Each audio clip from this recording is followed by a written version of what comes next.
Assalamualaikum warahmatullahi wabarakatuh. Bismillahirrahmanirrahim. Alhamdulillahilladzi waqafa man syaa min khalqihi bi fadlihi wa karamihi wa khadzala man syaa min khalqihi bi masyiatihi wa adlihi wa asyhadu an la ilaha illallah wahdahu la syarikalah wa la syabiha wa la mithla wa la nidda lahu wa la hadda wa la jussata wa la a'du lahu wa asyhadu anna sayyidana wa habibana wa adimana wa qaidana wa qurrata a'yunina Muhammadan abduhu wa rasuluhu wa shafiyyuhu wa habibuhu. Allahumma shalli wa sallim wa barik ala sayyidina Muhammadin abdillah wa ala alihi wa sahbihi wa man walahu wa man tabi'ahum bi ihsani ila yaumil qiyamah. Wala haula wala quwata illa billah. Amma ba'du. Yang terhormat Bapak Kiai Haji Nizam Yahya selaku Kepala Madrasah MTS Ali Maksum Pondok Pesantren Kerapiak Yayasan Ali Maksum. Yang terhormat para jajaran Dewan Guru dan staf-staf MTS Ali Maksum Pondok Pesantren Kerapiak Yayasan Ali Maksum. Yang saya cintai teman-teman seperjuangan saya yang belajar di MTS Ali Maksum. Saya Muhammad Faik Maksum dari kelas 9C akan memberikan tausiah yang berjudul tentang hifdzul lisan atau menjaga lisan.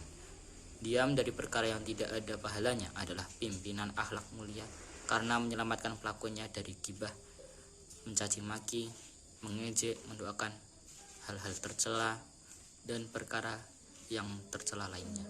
Adapun memperbanyak melakukan perkara yang mendatangkan pahala, misalnya zikir, membaca sholawat, membaca Al-Quran, menyebarkan ilmu, amar ma'ruf nahi mungkar, maka hal itu lebih utama dibandingkan diam.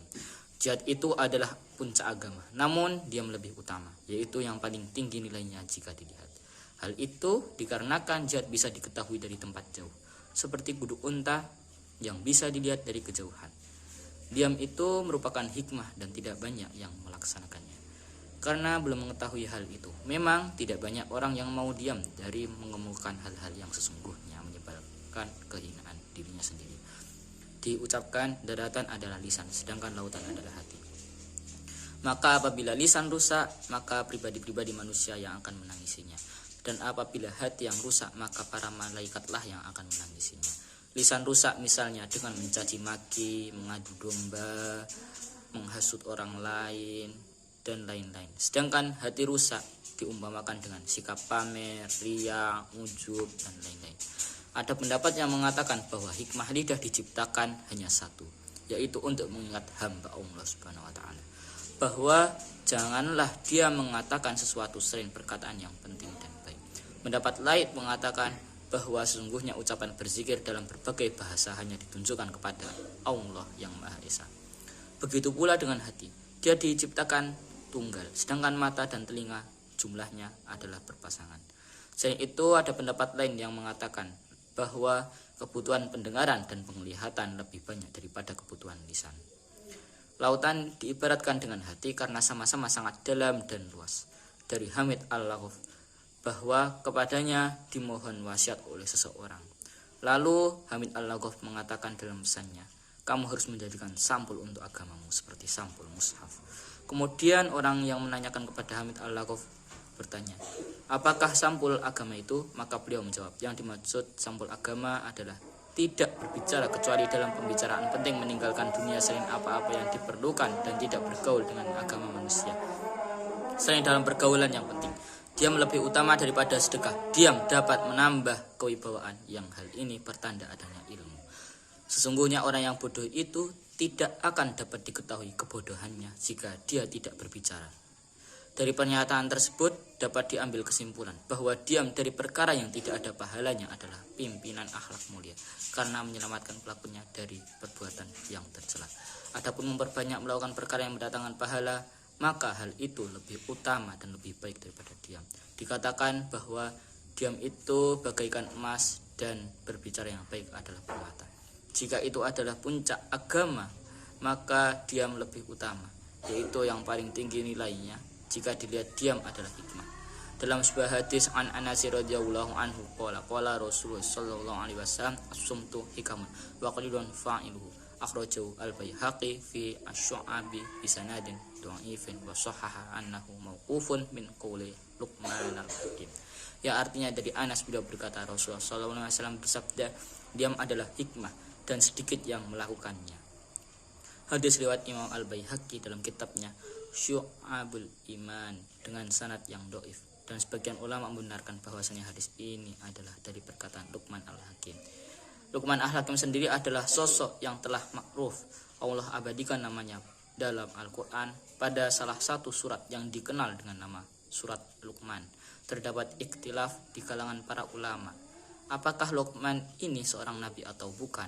Namun para jumhur ulama berpendapat bahwasanya beliau bukanlah seorang nabi, melainkan adalah hamba yang saleh dan memiliki kata-kata yang bijak.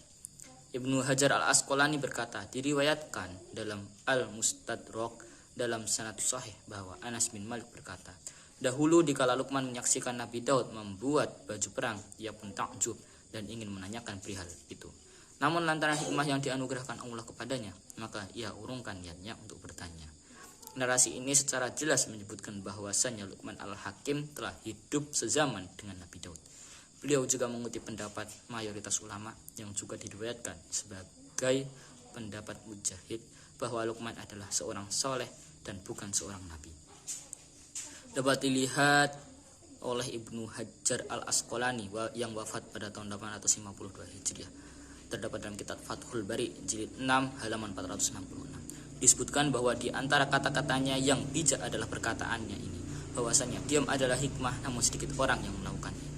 Intinya riwayat ini ingin menjelaskan kepada kita bahwasanya diam itu mulia karena diam adalah hikmah. Kalau orang-orang dapat berbangga dengan perkataan, maka kita dapat berbangga dengan diam. Terdapat ungkapan sebagian orang yang berbunyi, lau kanal kalamu minal fiddah kana as-sukutu minad dhahab, yang artinya kalau seandainya berbicara itu dari perak, maka diam itu dari emas. Lisan ini sangat berbahaya, dia bisa memudahkan seseorang untuk masuk ke dalam surga, dan juga lisan dapat memudahkan seseorang terjerumus masuk ke dalam neraka jahanam.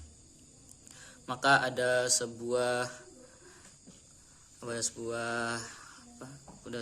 kata-kata yang menyatakan bahwa lisanmu adalah pedang. Apabila engkau tidak menggunakannya untuk menebas, maka engkau yang akan tertebas. Oleh karena itu Mu'adz bin Jabal radhiyallahu anhu tatkala Rasulullah SAW berkata kepada dia, "Kuffa 'alaika hada," jagalah, kekanglah lisanmu ini. Beliau bertanya, "Ya Rasulullah, wa inna lamu'akhaduna bima natakallamu bih?" Yang artinya, ya Rasulullah, apakah kita akan disiksa karena ucapan-ucapan kita? Maka Rasulullah SAW mengatakan, wahal yakubbun nasa finnari ala wujuhim aw qala ala manakhirihim illa hasaidu al-sinatihim. Ya artinya, bukankah kebanyakan orang tersungkur dalam neraka jahanam di atas wajah mereka atau di atas hidung mereka, oleh karena buah perkataan-perkataan mereka. Oleh karena itu, sebagian ulama yang lebih tepatnya adalah Al-Fudil bin Iyad atau Qadi Iyad menyatakan, man adda kalamahu min amalihi qalla kalamuhu fima la ya'bihi. Barang siapa yang menghitung perkataan itu termasuk dari perbuatannya, maka dia tidak akan banyak omong pada perkara yang tidak bermanfaat baginya. Cukup sekian yang dapat saya sampaikan. Saya aturkan terima kasih. Akhiru kalami wa in wajabtum minal khoto'i fal afu minkum. Wassalamualaikum warahmatullahi wabarakatuh.